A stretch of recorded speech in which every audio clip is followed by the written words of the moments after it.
Salam tout le monde, bienvenue sur votre chaîne d'actualité Maroc 24. Pensez à vous abonner à la chaîne pour rester informé. Aujourd'hui, vendredi 13 janvier 2023, on va vous parler de la recherche désespérée des autorités péruviennes de l'engrais qui viennent de se tourner vers le Maroc.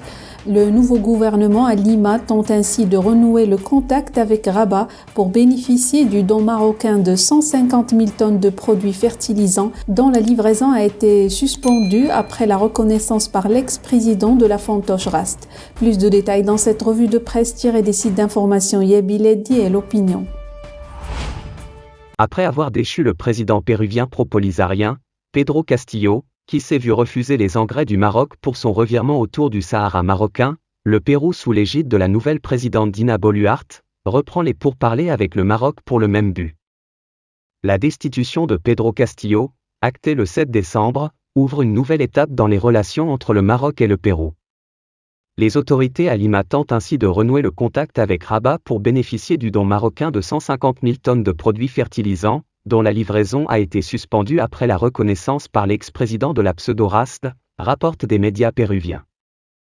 Le vice-ministre du Développement de l'Agriculture familiale et des Infrastructures agraires et de l'Irrigation, Christian Barón Bravo, a révélé devant les députés péruviens que la ministre du Développement agraire coordonne avec l'ambassade du Royaume du Maroc pour traiter ce dossier, et aura prochainement une réunion conjointe avec la Commission agraire et le ministre des Affaires étrangères. Nous rendrons compte des mesures qui seront prises, cette question n'a pas été laissée, au contraire, c'est une priorité, a indiqué le vice-ministre péruvien. Le responsable a fait ces déclarations lors de sa présentation au Congrès, où il a également détaillé les actions pour distribuer les 29 778 tonnes de guano de l'île à 38 000 agriculteurs, en donnant la priorité à ceux qui exercent l'activité au niveau familial. Nous allons doubler l'objectif de 2022 de production de guano, et nous allons générer une plus grande production écologique et biologique des petits producteurs, a déclaré le vice-ministre. Pour rappel, l'annulation du don marocain est intervenue dans une conjoncture difficile pour les centaines de milliers d'agriculteurs péruviens, notamment après l'échec de la conclusion d'un contrat avec la société italienne Unionsped, pour l'achat de produits fertilisants. Un échec qui aurait précipité le limogeage le 13 septembre, de l'ancien ministre du Développement agraire, Andrés Alencastre, après seulement 3 mois passés dans l'exercice de ses fonctions. L'ex-chef d'État péruvien Pedro Castillo pro-Polisario avait rompu les relations avec le Maroc par son changement de position sur la marocanité du Sahara, il a entre-temps été chassé du pouvoir. Les nouvelles autorités font du rétablissement des relations avec le Maroc une priorité, surtout que cela leur permettra d'avoir une bonne partie des engrais nécessaires au secteur agricole.